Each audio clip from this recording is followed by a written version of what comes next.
ప్రభు నీవే ధన్యుడావు, ఓ ప్రభు నీవే ధన్యుడావు.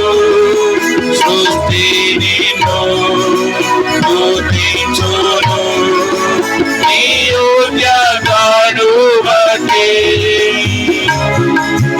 ఉల్లాసించుచున్నది. అద్భుతము నీ సంకల్పం ఉల్లాసించుచున్నది. అద్భుతము నీ సంకల్పం, ఓ ప్రభు నీవే ధన్యుడావు, ఓ ప్రభు నీవే ధన్యుడావు. స్తుతి ప్రశంస ప్రభు యేసు నాకే, క్రీస్తునందు తండ్రి సర్వం చేయును. స్తుతి ప్రశంస ప్రభు యేసు నాకే, క్రీస్తునందు తండ్రి సర్వం చేయును. పరమందాలి ప్రతి ఆశీర్వాదం, పరమందాలి ప్రతి ఆశీర్వాదం, క్రీస్తునందు మనకు సర్వమును సగే, క్రీస్తునందు మనకు సర్వమును సగే. ఓ ప్రభు నీవే ధన్యుడావు, ఓ ప్రభు నీవే ధన్యుడావు. తనదు పరలోక సంకల్పము ద్వారా తన కుమారులను స్వీకరించి, తన పరలోక సంకల్పము ద్వారా తన కుమారులను స్వీకరించి, ఒక దినము అధికారం మనకు సగుడు, ఒక దినము అధికారం మనకు సగుడు. యేసునందు కలది ఆశీర్వాదం, యేసునందు కలది ఆశీర్వాదం. ఓ ప్రభు నీవే ధన్యుడావు, ఓ ప్రభు నీవే ధన్యుడావు. తన చిత్త మర్మములను తెలిపి కాలము సంపూర్ణమైనప్పుడు, తన చిత్త మర్మములను తెలిపి కాలము సంపూర్ణమైనప్పుడు, తన చిత్తము ద్వారా సర్వము చేసి, తన చిత్తము ద్వారా సర్వము చేసి, తన స్వాస్థ్యముగా ఆదేశిను, తన స్వాస్థ్యముగా ఆదేశిను. ఓ ప్రభు నీవే ధన్యుడావు, ఓ ప్రభు నీవే ధన్యుడావు. సృష్టి నిన్ను స్తుతించును, నీ యోగ్యతను బట్టి ఉల్లాసించుచున్నది. అద్భుతము నీ సంకల్పం ఉల్లాసించుచున్నది. అద్భుతము నీ సంకల్పం, ఓ ప్రభు నీవే ధన్యుడావు, ఓ ప్రభు నీవే ధన్యుడావు. బైబిల్ పలే వాడుకుందాం. భలే భలే మాట, బంగారు మాట.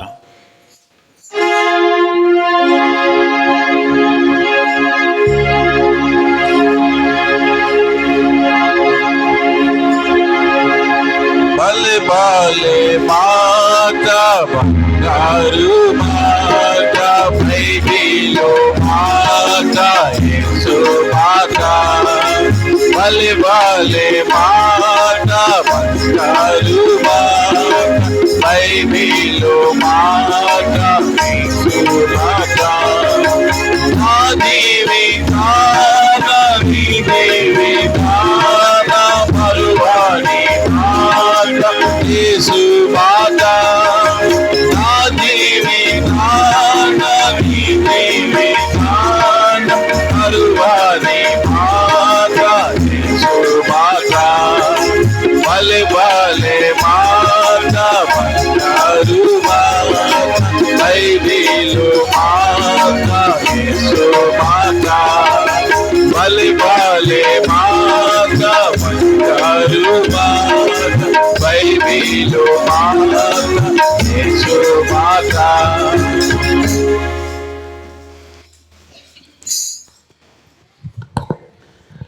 బల్లకు సమీపించేటువంటి ముందుగా కొన్ని లేఖనాలు చూసుకొని మనం ఎట్లున్నామో పరీక్షించుకొని బలలో ప్రవేశిద్దాం. మొదటి కొరింథీయులకు రాసిన పత్రిక 11వ అధ్యాయం.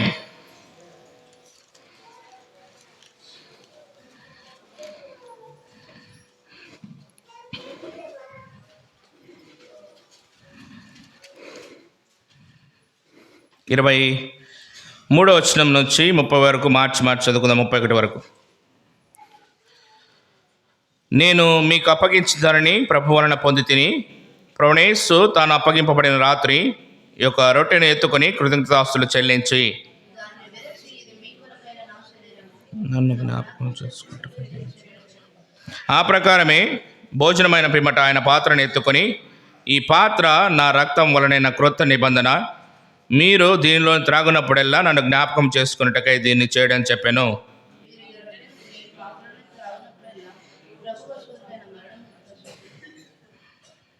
కాబట్టి ఎవడు అయోగ్యముగా ప్రభు యొక్క రొట్టెను తినునో లేక ఆయన పాత్రను త్రాగునో వాడు ప్రభు యొక్క శరీరమును గూర్చి రక్తమును గూర్చి అపరాధియగును.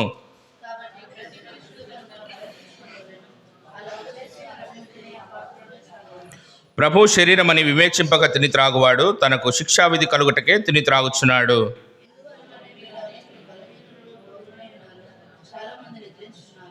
అయితే అందరం కలిసి చదువుకుందాం.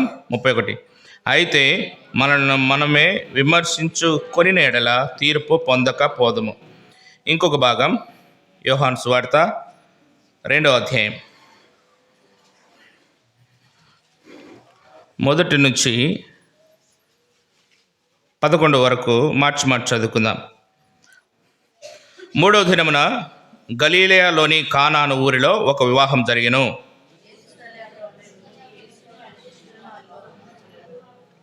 ద్రాక్షారసమైపోయినప్పుడు యేసు తల్లి వారికి ద్రాక్షారసము లేదని ఆయనతో చెప్పగా,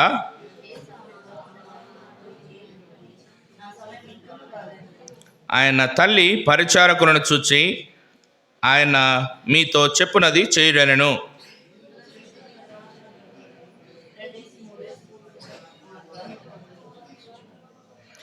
యేసు ఆ బానలు నీళ్లతో నింపుడని వారితో చెప్పగా, వారు వాటిని అంచుల మట్టుకు నింపిరి.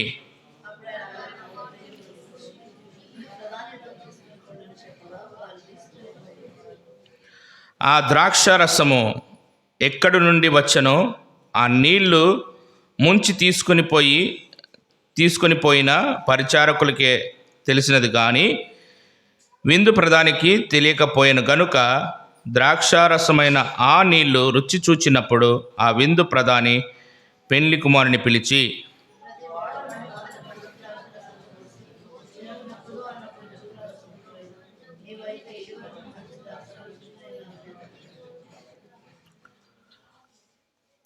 గలిలయలోని కానాలో యేసు ఈ మొదటి సూచక్రియను చేసి తన మహిమను బయలుపరచెను. అందువలన ఆయన శిష్యులు ఆయనందు విశ్వాసం ఉంచిరి. ప్రభు సహాయం నిమిత్తమై ప్రార్థన చేసుకుందాం.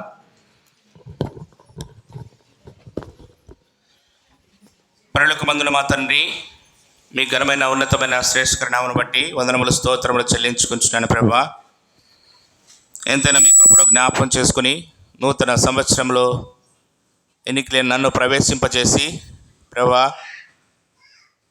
అతిక్రమలకు పరిహారం నొందినవాడు ధన్యుడని మీరు లేఖనముల ద్వారా మీరు వివరించి బయలుపరుస్తున్న మీ ప్రేమంతటి బట్టి స్తోత్రములు చెల్లము. మా పూర్వీకులు పాప పరిహారార్థ బలి ద్వారా విమోచింపబడుతూ వచ్చినారు. అయితే దానివల్ల సంపూర్ణ సిద్ధి కలగలేదని ప్రభా, మీరే ఈ లోకానికి శరీరము దాల్చిన వారై ఈ లోకానికి నా కొరకై నా పాపం నిమిత్తమై, నా పాపం తీసివే నిమిత్తమై, సంపూర్ణముగా నా పాపాలను కడుగు నిమిత్తమై మీరు బలిగా చేయబడ్డానికి వచ్చిన మీ ప్రేమంతటి బట్టి స్తోత్రములు చెల్లించుకొచ్చున్నాను. నన్ను ధన్యునిగా చేయ నిమిత్తమై ప్రభా, ఆ కలువరి సిలువ యాగములో ప్రభా నా కొరకై బలి అవుతూ తిరిగి లేస్తూ వచ్చిన మీ ప్రేమంతటి బట్టి నాదా వందనములు స్తోత్రములు చెల్లించుకుంటూ స్తుతిస్తూ ఆరాధిస్తూ కనపరుస్తున్నాను. ప్రత్యేకముగా ఈ సమయంలో బల్లకు సమీపిస్తుండగా ప్రభా కొన్ని లేఖన భాగాలు మేము చూసుకుంటున్నాం. మీ బిడ్డలైనటువంటి వారికి అర్థమయ్యేలాగున ప్రభా మీరే బయలుపరిచి సహాయపడుము. ఈ లేఖన భాగాలలో ప్రభా మేమేమి నేర్చుకోవాలనో, ఎట్లు నేర్చుకుని బలలో చేయవాలనో మాకు మీరే బోధించుము. సహాయపడుతున్నామని ముందున్న సమయాన్ని దీవెనకరంగా ఉంచుతామని యేసు నామమున స్తుతించి ప్రార్థించి వేడుకున్నాను తండ్రి, ఆమేన్.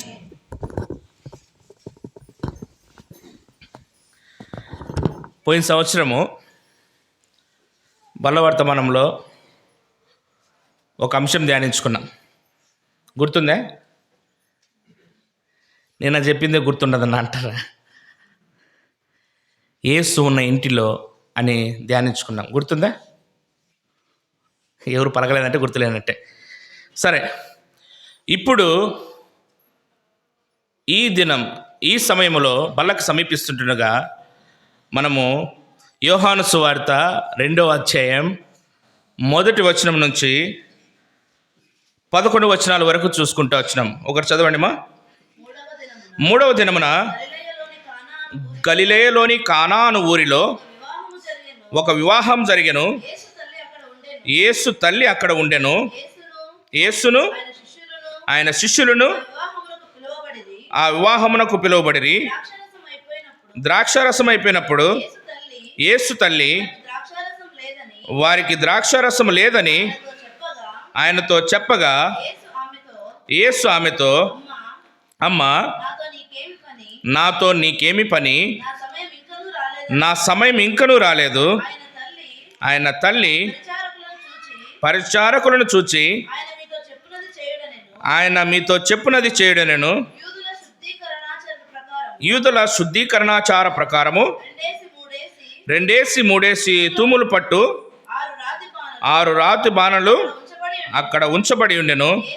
యేసు ఆ బాణలు నీళ్లతో నింపుడని వారితో చెప్పగా వారు వాటిని అంచుల మట్టుకు నింపిరి. అప్పుడు ఆయన వారితో, మీరిప్పుడు ముంచి విందు ప్రధాని యొద్దకు తీసుకొని పొండని చెప్పగా వారు తీసుకుని పోయిరి. ఆ ద్రాక్ష రసము ఎక్కడి నుండి వచ్చనో ఆ నీళ్లు ముంచి తీసుకుని పోయిన పరిచారకులకే తెలిసినది కానీ విందు ప్రధానికి తెలియకపోయిన గనుక ద్రాక్షరసమైన ఆ నీళ్లు రుచి చూచినప్పుడు ఆ విందు ప్రధాని పెండ్లి కుమారుని పిలిచి ప్రతి వాడును మొదట మంచి ద్రాక్షారసము పోసి జనులు మత్తుగా ఉన్నప్పుడు జబ్బు రసము పోయిను. నీవైతే ఇది వరకును మంచి ద్రాక్షారసం ఉంచుకొని ఉన్నావని అతనితో చెప్పాను. చాలక్క, ఈ లేఖన భాగాల్లో ఒక వివాహం జరుగుతూ ఉంది. అది ఎక్కడంటే గలిలయలోని కానా అనేటువంటి ఊరిలో ఒక వివాహం జరుగుతోంది. ఆ వివాహానికి ఎవరు పిలువబడుతూ వస్తున్నారంటే అక్కడికి యేసు తల్లి అయినటువంటి మరియ పిలువబడుతూ వచ్చింది. యేసుక్రీస్తు ప్రభువారు పిలువబడుతూ వచ్చినారు. ఆయన శిష్యులు కూడా పిలువబడుతూ వచ్చినారు. ఈ భాగాల్లో మనం చూసుకున్నట్లయితే యేసుక్రీస్తు ప్రభువారు అంతకుముందు ఎప్పుడు సూచక్రియలు చేయలే. అవునా కదా? ఈ సందర్భానికి ముందు యేసుక్రీస్తు ప్రభువారు తను తాను దేవుని కుమారుడిగా ప్రత్యక్షపరచపరచుకోలే. దీనికన్నా ముందు బాహ్యముగా యేసుక్రీస్తు ప్రభువారు గొప్ప కార్యాలు చేస్తాడంట అని జనాల్లో కూడా లేదు. అయితే పిలువబడుతూ వచ్చినాడు. ఎవరితో పాటు? శిష్యులతో పాటు. ఎక్కడికైనా మనం పోతే, మనల్ని పిలిస్తే, ఇంటికి వెడ్డింగ్ కార్డు ఇవ్వడానికి వచ్చినారనుకో, పత్రిక ఇచ్చి ఒక్కరే ఉంటే పెళ్ళికి రండి అంటాం. వారి బంధువులు ఇంకా ఉంటే ఏమంటాం? అందరు రండి అంటాం. యేసుక్రీస్తు ప్రభువారు తన శిష్యులతో కాలం గడుపుతూ వస్తున్నాడు గనుక ఆయన శిష్యులు కూడా యేసుక్రీస్తు ప్రభుల వారితో పాటు పిలువబడతా వచ్చినాడు. బహుశా నేను అనుకుంటా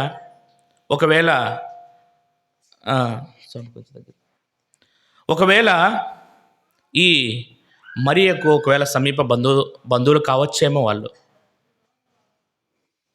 పిలువబడతా వచ్చినప్పుడు ఇక్కడ జరుగుతున్నటువంటి సన్నివేశం అంతా మనం చూసుకుంటూ వచ్చినాం. ప్రాముఖ్యంగా ఇక్కడ మొట్టమొదటిగా మనం నేర్చుకోవాల్సింది ఏంటంటే యేసు ఆ వివాహానికి పిలువబడ్డాడు. మొట్టమొదటిది యేసు ఆ వివాహానికి పిలువబడ్డాడు. బలలో ప్రవేశిస్తున్నటువంటి నీవు ఏ పనైనా కానీ, ఏ పరిచర్య అయినా కానీ, ఏ శుభకార్యమైనా కానీ, ఏ కార్యమైనా కానీ యేసుని పిలవాలి. పిలుస్తున్నామా? పిలిస్తే ఆయన వస్తాడు. దారిలో పోతా ఉంటే గుడ్డివాడు, దావీదు కుమారుడా నన్ను కరుణించు, కేకలు వేస్తా ఉన్నాడు, పిలుస్తా ఉన్నాడు. పక్కనున్న వాళ్ళు ఏమంటాండ్రు? ఊరుకోనుండి, ఊరుకో అని ఏంటంటే ఇంకా గట్టి కేకలేస్తాడు. వచ్చాడా లేదా? గుడ్డివాడి దగ్గరకు వచ్చారా లేదా? వచ్చినాడు. కానాను స్త్రీ, దావీదు కుమారుడా, నా కుమార్తె చనిపోతుంది, పిలుస్తూ ఉన్నారు. ఇక్కడ కూడా యేసుక్రీస్తు ప్రభుల వారిని ఆ వివాహానికి పిలుస్తూ ఉన్నారు. అయితే అప్పటి కాలంలో ఆ ప్రాంతంలో ఒక ఆచారం ఉండేదంట. పెళ్ళి ఎన్ని రోజులు చేస్తామండి మనం? 2 రోజులు, కొంత ఒకరోజే అనుకో కొంత. అయితే ఆ కాలంలో 7 రోజులు చేసేవాళ్ళంట. వాస్తవం, అప్పట్లో వారి వివాహము 7 రోజులు చేసేవాళ్ళంట. అయితే వివాహానికి వచ్చేటువంటి అతిథులు లోపలికి వస్తూ ఉన్నప్పుడు మొదట్లో ఒక బాణ ఉంటుందంట. బాణలు ఉంటాయి నీళ్ళతో నింపబడి. వాటితో నీళ్ళు అందిస్తే పరిచారకులు నీళ్ళు అందిస్తే కాళ్ళు కడుక్కోవడం, వీలు పడితే ఆ పరిచారకుడు టవల్ తీసి తుడిచేవాళ్ళంట. అప్పుడున్నటువంటి పరిస్థితి గొప్ప వారిలో. ఆ తర్వాత వచ్చి లోపల కూర్చున్న తర్వాత వాళ్ళకు ఆచార పద్ధతి ప్రకారం ఏమి ఇవ్వాలా? ద్రాక్షారసం ఇవ్వాలంట. ఇదొక అప్పట్లో అక్కడ జరిగేటువంటి పద్ధతి ఇది. ద్రాక్షారసం ఇవ్వాల. అలాంటి పద్ధతి కలిగినటువంటి వివాహానికి యేసుక్రీస్తు ప్రభుల వారు పిలువబడతా వచ్చినారు కాబట్టి ఆయన కూడా ఆ వివాహానికి వచ్చినాడు. రెండవదిగా మనం జ్ఞాపం చేసుకున్నట్లయితే ఆ పెళ్ళిలో ఏమైపోయింది? ద్రాక్షారసం అయిపోయింది. ఎక్కువ మంది వచ్చినారో లేదో తెలియదు, ఎక్కువ మంది వచ్చినారో తెలియదు. ఒకవేళ ఉన్న వాళ్ళే 1-2 తాగుతారో లేదో తెలియదు. ఎప్పుడంటే మనం ఎప్పుడైనా ప్రేమ విందులు పెట్టేప్పుడు అఫీషియల్గా లడ్లు ఐస్ క్రీమ్లు పెడతాం. అప్పుడు ఒకటితో తృప్తి పడతామా? ఇంకోటి మా దగ్గర హనజేజ్ అని మా జేజ్ ఉంది, ఆమె లేదు ఇప్పుడు. ఐస్ క్రీమ్స్ అవి అని పెడితే ఇంకొకటి నైనా అంటుంది, తింటుంది. మళ్ళీ కొద్దిసేపు అబ్బకు కూడా ఒకటి నేను ఇంట్లో ఉన్నాడు. తృప్తి చెందుతామా? ఒకవేళ ఆ ప్రాంతంలో కూడా ద్రాక్షరసం మంచి రుచిగా ఉందని 2 సార్లు తాగినలో తెలియదు. మొత్తానికి అక్కడేమైంది? ద్రాక్షరసం అయిపోయింది. ద్రాక్షరసము దేనికి సాదృశ్యం అంటే సంతోషానికి సాదృశ్యం.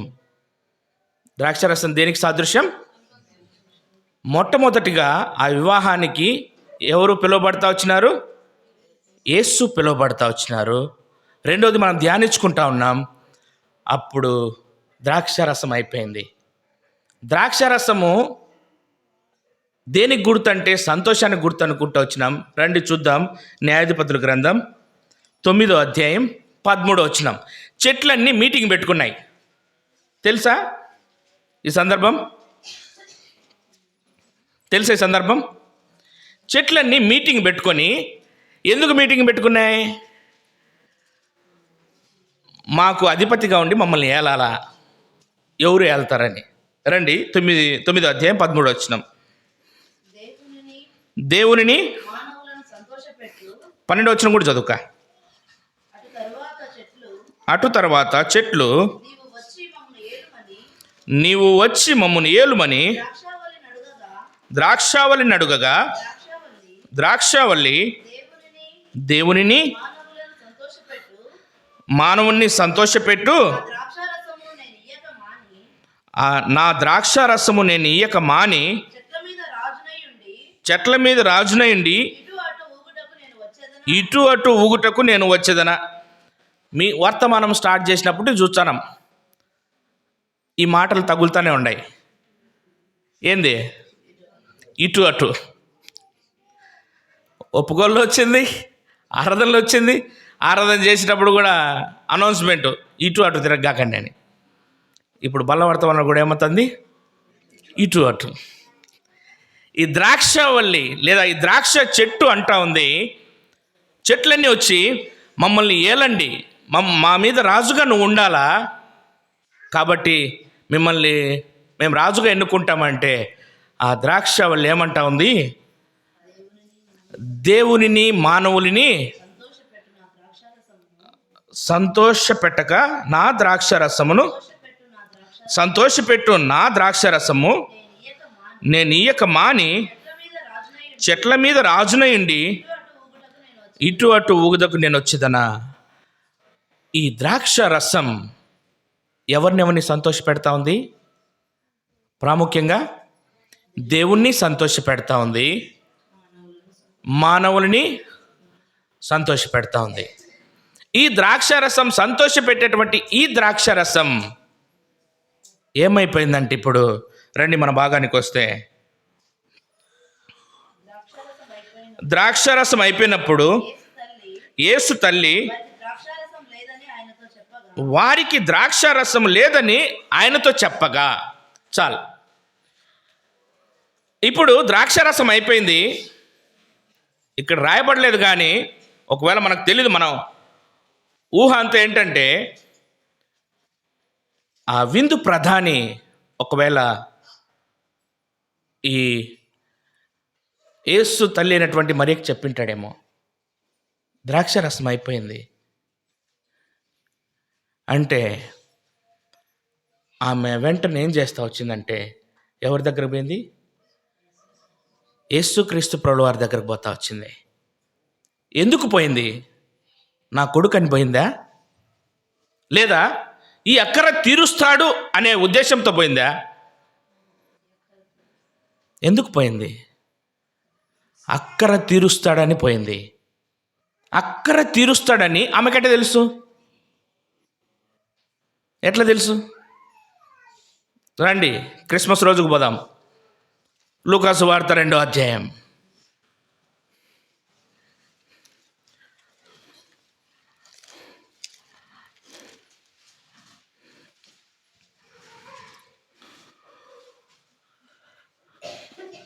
పద్నాలుగు నుంచి 13 నుంచి మా వెంటనే పరలోక సైన్య సమూహము ఆ దూతతో కూడా నుండి సర్వోన్నతమైన స్థలములలో దేవునికి మహిమయు తనకిష్టులైన మనుష్యులకు భూమి మీద సమాధానం కలుగునుగా కానీ దేవుని స్తోత్రము చేయుచుండెను. ఆ దూతలు తమ యొద్ద నుండి పరలోకమునకు వెళ్ళిన తరువాత ఆ గొర్రెల కాపరులు జరిగిన ఈ కార్యమును ప్రభు మనకు తెలియజేయించున్నాడు. మనము బెత్లెహేము వరకు వెళ్ళి చూతము రండని ఒకనితో ఒకడు చెప్పుకొని త్వరగా వెళ్ళి మరియను యోసేపును తొట్టిలో పండుకొని ఉన్న శిశువును చూచిరి. వారు చూచి ఈ శిశువును గూర్చి తమతో చెప్పబడినటువంటి మాటలు ప్రచురం చేసిరి. గొర్రెల కాపరులు తమతో చెప్పిన సంగతులను గూర్చి విన్నవారందరూ మిక్కిరి ఆశ్చర్యపడిరి. అయితే మరియా ఆ మాటలన్నీ తన హృదయములో తలపోసుకొనొచ్చు. చాలు, ఈ మాటల అండర్లైన్ ఏంటి? మరియా ఆ గొర్రె కాపరులు ఏదైతే చెప్తా వచ్చినారో జరిగిన సన్నివేశం, దూత ప్రత్యక్షమవడం, పరలోకం నుంచి సైన్య సమూహం వచ్చి ఆరాధన చేయడం, అన్నీ చెప్పబడిన తర్వాత అవన్నీ వాళ్ళు ప్రచురం చేస్తా అంటే అందరూ పక్కనుండే వాళ్ళు విని ఆశ్చర్యపోతారు. అయితే మరి ఏం చేసింది? హృదయములో తలపోసుకొని భద్రం చేసుకునింది. ఇప్పుడు గుర్తొస్తా ఉన్నాయి ఆ మాటలు. ఇక్కడికి ఎవరు వచ్చినారు? యేసు క్రీస్తు ప్రభుల వారు కూడా, అంటే యేసు కూడా ఉన్నాడు. ఈయన సర్వోన్నతమైన దేవుని కుమారుడు. ఆమె గుర్తించింది. పోయి ఏమనింది? రండి.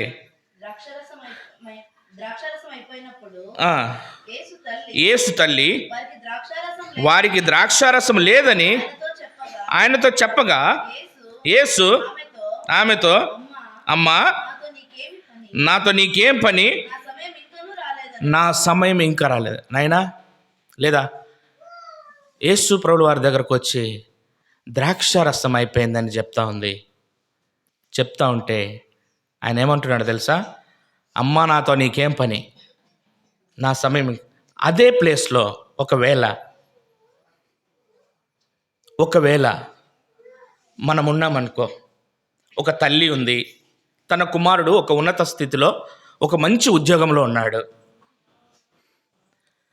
ఉన్నత ఉద్యోగంలో ఉంటే పక్కన తన బంధువుకు ఏదైనా అవసరం వచ్చి, ఏదో అక్కరొచ్చి వాళ్ళ తల్లి దగ్గరకు వచ్చి రికమెండ్ చేయమన్నాడు అనుకో, అమ్మా, మీ అబ్బాయి ఉన్నాడు కదా, ఆయనతో నాకు ఒక పని చేసి పెట్టాలి, ఆయన రికమెండేషన్ చేస్తావా నువ్వు అని అంటే, తల్లి పోయిందనుకో, నైనా ఆయనకి ఏదో అవసరం అంట, చూడకూడదా అని అంటే, అప్పుడు అమ్మా, నాతో నీకేం పని అంటే ఊరుకుంటామా?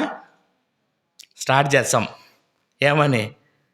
ఏందిరా నాయనా, 9 నెలలు మోసి కన్ని పెంచి నిజ అనాల్సిందేలే నన్ను ఈ మాటలు అనమా?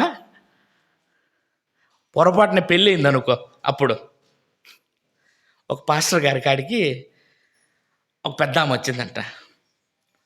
అంతా మీటింగ్ అయిపోతానే అంకుల్ ప్రేయర్ వందనాలన్నా అనిందంట. వందనాలు ఏమ్మా అంటున్నా దిగులు ముఖంతో అంటే, కొడుకు లేడు అంటుందంట. ఆయన ఆశ్చర్యపోయి ఏమైనా అయిందేమో అనుకున్నాడంట. ఏందమ్మా ఏందంటే, కొడుకు మనకు లేడునా, కొంగు కట్టేసుకునేది నా కోడలంట. మళ్ళీ మరుసటి వారం వచ్చినప్పుడు ఏదైనా మందులు పెట్టిందండి మొన్న, కొడుకు నా మాట వినడంలే. మళ్ళీ 2 వారాల తర్వాత వచ్చి, నేను కూడా ఒక మందు తెచ్చినన్న పలానూరు నుంచి, ప్రార్థన చేయండి.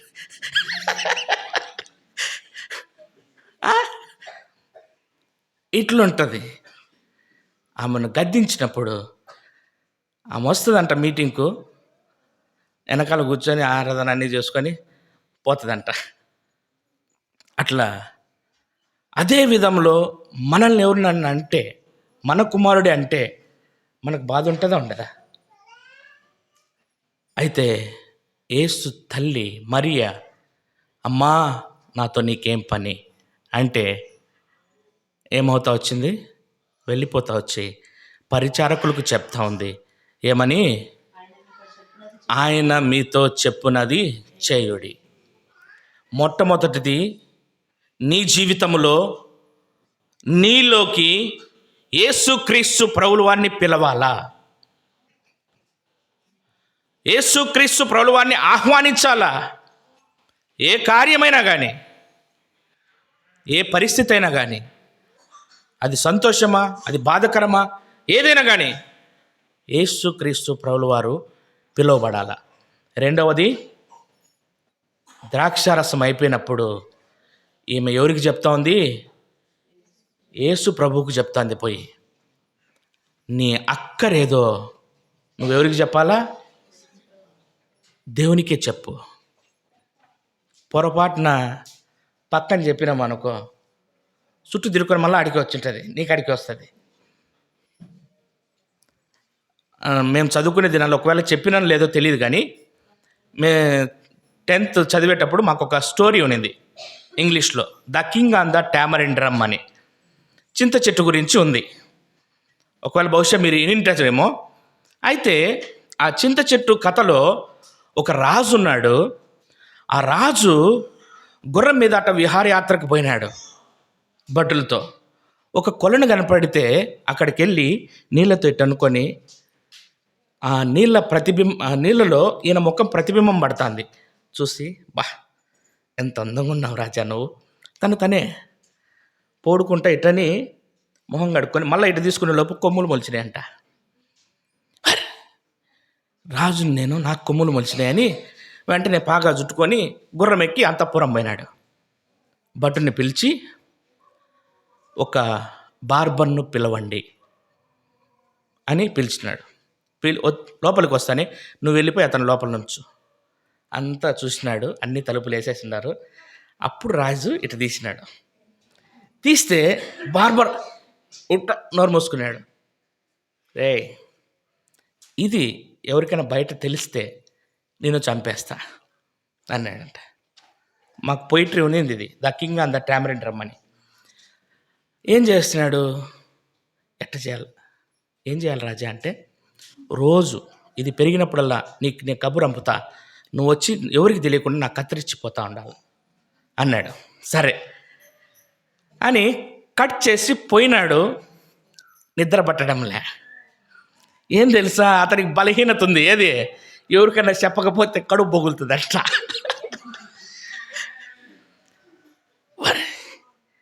నిద్రపోలే బొలుతాండు అట్ట. ఎవరికైనా చెప్దామా, అది రాజు వరకు పోతే నన్నేం చేస్తాడు, చంపేస్తాడు. అర్థం కాక ఒక దినం అయిపోయింది, 2 దినం తట్టుకోలేక ఒక చింత చెట్టు తొర్ర ఉన్నిందంట. దాంట్లోకి పోయి, రాజా హాన్స్ ఆన్ హీ సెడ్ అన్నాడంట. రాజుకు తలలో కొమ్ములు మొలిచినాయని అని మాకు స్టోరీ ఉన్నింది, ఇది కథ. అంటనే అది కొద్ది దినాలకు ఊగిపోయి పడిపోయింది. పడిపోయిన తర్వాత ఆ దినాల్లో దాంతో చింత డోలు చేసేవాళ్ళంట.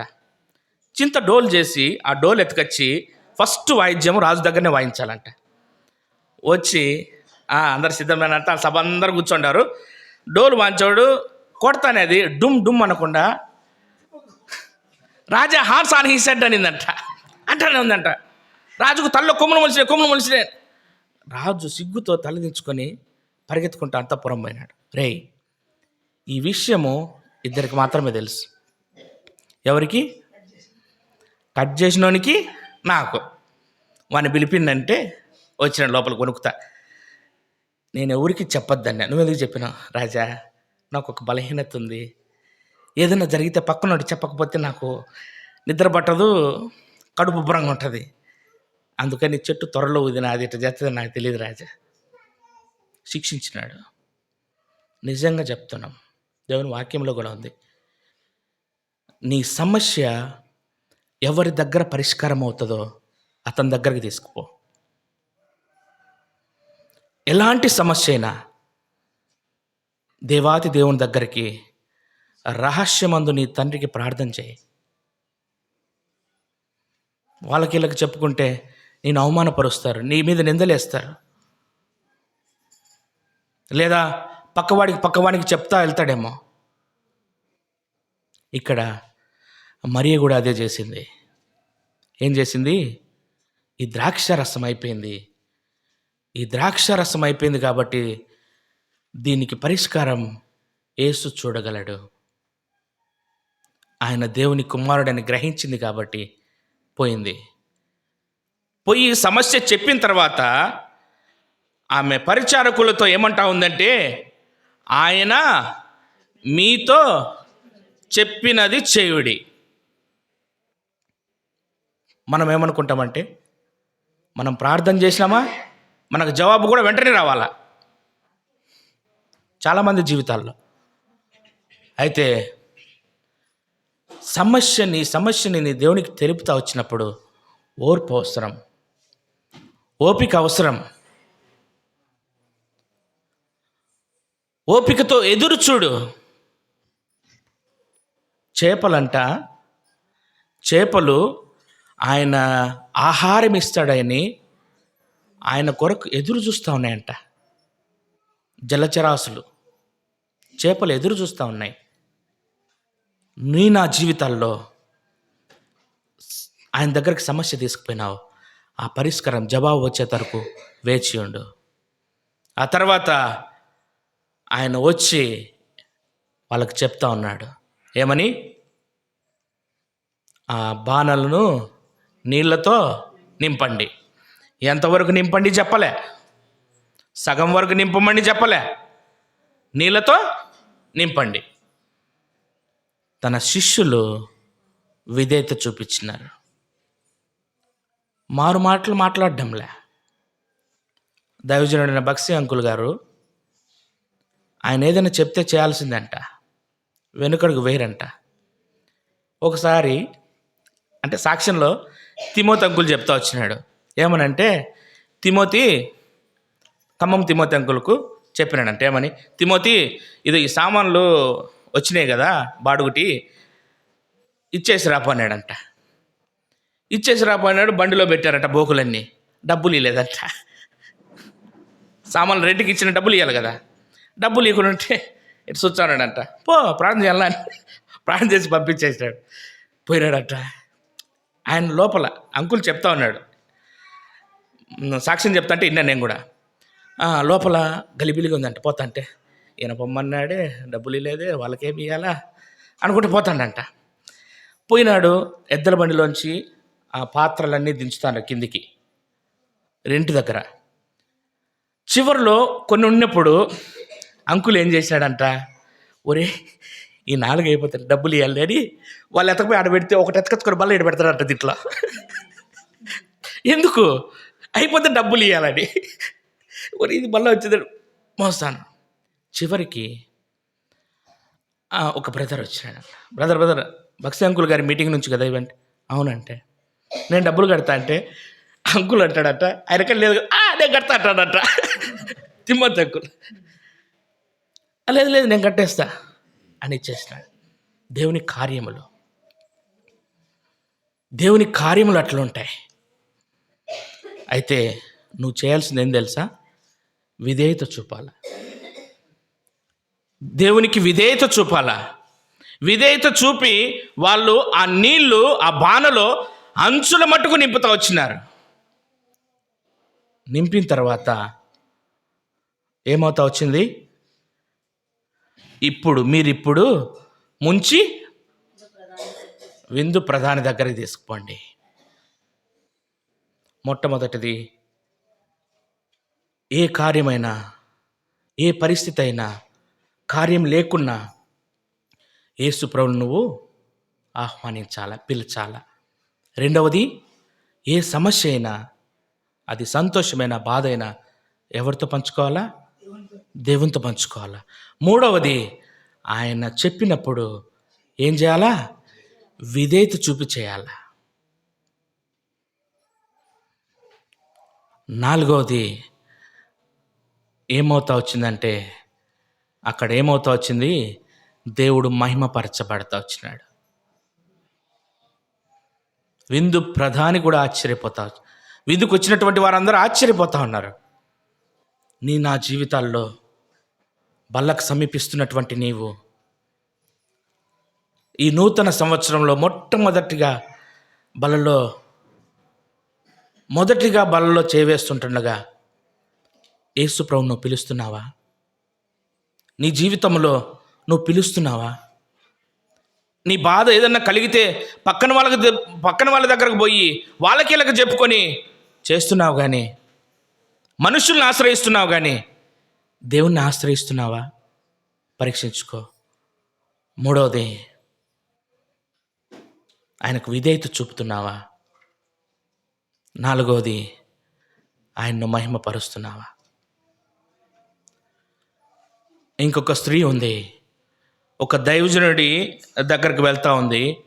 రండి, 2వ రాజుల గ్రంథం.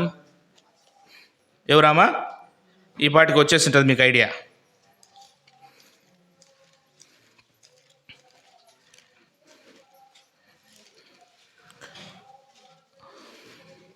నాలుగో అధ్యాయం 8వ వచనం. ఒక దినమందు ఎలీషా సునేము పట్టణమునకు పోగా అచ్చట గనురాలైన ఒక స్త్రీ భోజనమునకు రమ్మని అతన్ని బలవంతము చేసిన గనుక ఆ మార్గం వచ్చినప్పుడల్లా ఆయన ఇంట భోజనం చేస్తూ వచ్చినాడు. ఆమె ఇంట ఆమె ఏం చేస్తూ ఉంది? ఈయన ఒక దైవజనుడు అని గుర్తించింది. ఏం చేస్తూ ఉంది? ప్రవక్తను పిలుస్తూ ఉంది. పిలిచినప్పుడు మరియా యేసుక్రీస్తుకు ఎట్లా అక్కర తెలిపిందో ఇక్కడ ఎవరు తెలుపుతా ఉన్నారు? ఆమె అక్కర గెహాజీ తెలుపుతూ ఉన్నాడు. ఈమె ఇంత మనకు పరిచయం చేస్తూ ఉంది. ఈమెకి ఏం చేయాలా? ఈమెకి ఏమన్నా కొరత ఉందా అని అడుగుతూ వచ్చినప్పుడు ఆమెకు పిల్లలు లేరు. నిజంగా నువ్వు దేవుణ్ణి పిలిస్తే, మాటి మాటికి పిలిస్తే నీకేది అక్కరుందో ఆయనే ఎరుగుతాడు. నీ బాధ ఏందో ఆయన తెలుసుకొని పరిష్కరిస్తాడు. ఆ విశ్వాసం మనకు ఉండాలి. ఈమెకు కుమారుడు పుట్టినాడు. ఆ తర్వాత ఒక సమస్య వచ్చింది. ఏం సమస్య? పిల్లోడు మనోళ్ళు పెద్దోళ్ళు ఏం చేస్తారంటే, ఏం సమస్య అంటే మొక్కలు చూసినాం అనుకో, తెలియకపోయినా పెద్దలు కలుపుతారు. మా దగ్గర అంతే. పాటలు పాడుతూ ఉంటాం కదా, పైన పాటలు పాడేటప్పుడు ఎవరిని చూస్తే పెద్దలు కలుపుతూ ఉంటారు అంతే, పాటలు పాడరు. ఇప్పుడు అక్క చూసి గుర్తొచ్చింది, దయచేసి ఎవరికో అక్కక. అయితే అక్కడ ఒక సమస్య లేవనెత్తింది. ఏందది? పిల్లోడు చనిపోయినాడు. నాకు సంతానమే లేదు. నువ్వు చెప్పినావు సంతానం కలిగింది. ఆ కలిగిన సంతానం చనిపోయింది. ఇప్పుడు బండి కట్టుకొని పోతా ఉంది. తొలి వ్యక్తితో అంటా ఉంది, నేను చెప్పేంత వరకు నువ్వు చిన్నగా పోగు, స్పీడ్గానే పోతా ఉండు. పరిగెత్తుకుంటా పోతా ఉంది. ఎలీషా దూరం నుంచి చూసి, గెహాజీ ఆమె వస్తుంది, కనుక్కోపో విషయం ఏంటంటే, ఆమె దగ్గరకు పోయి, అమ్మ బాగున్నారంటే బాగున్నాం అని చెప్తా ఉంది. కానీ సమస్య అతనికి చెప్పలే. రండి ఆ మాట చూడండి.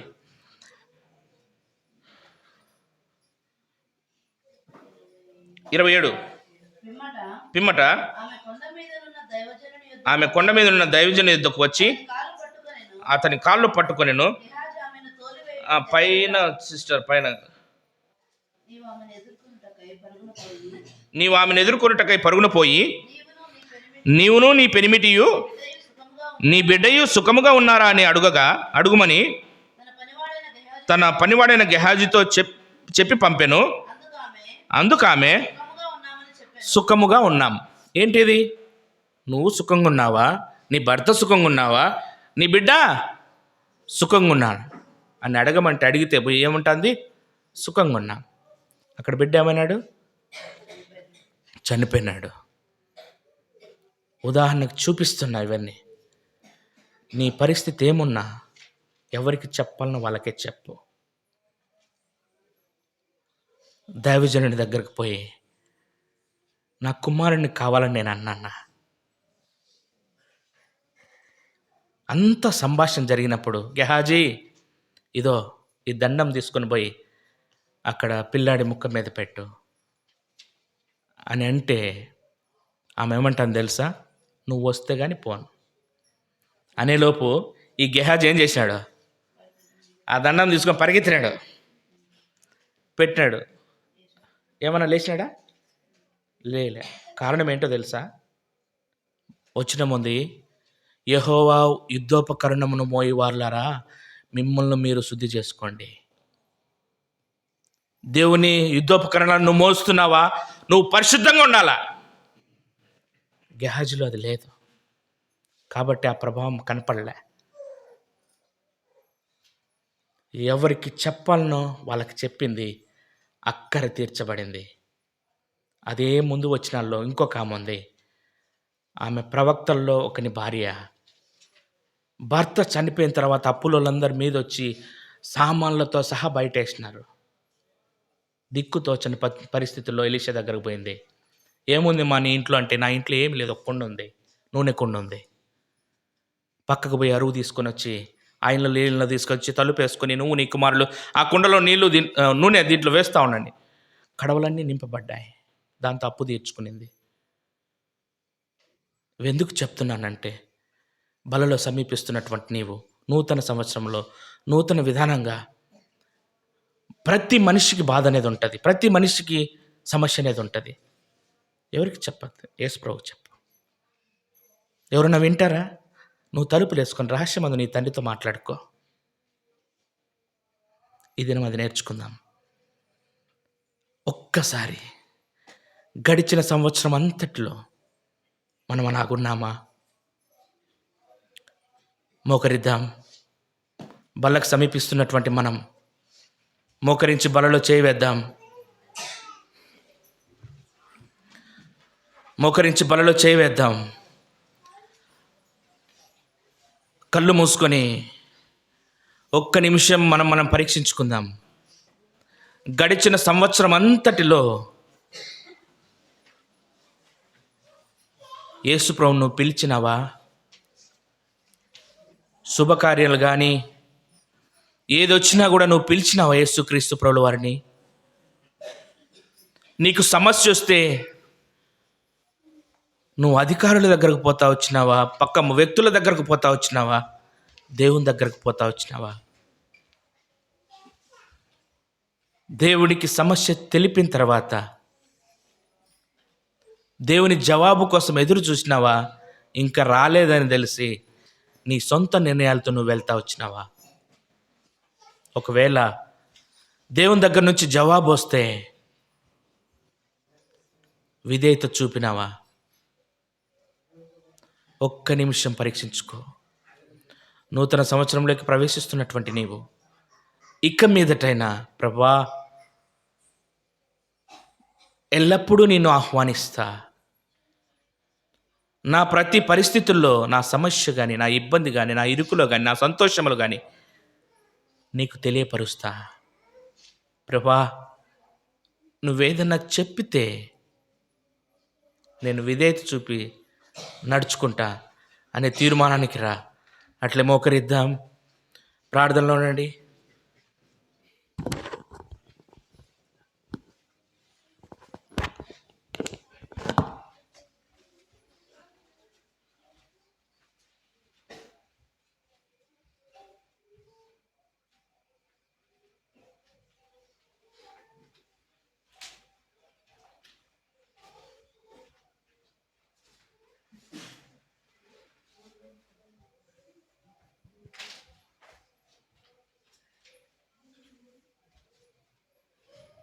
వాళ్ళకు సమీపిస్తున్నటువంటి నీవు ప్రియ సహోదరుడా, సహోదరి, తీర్మానం లేకొద్దాం.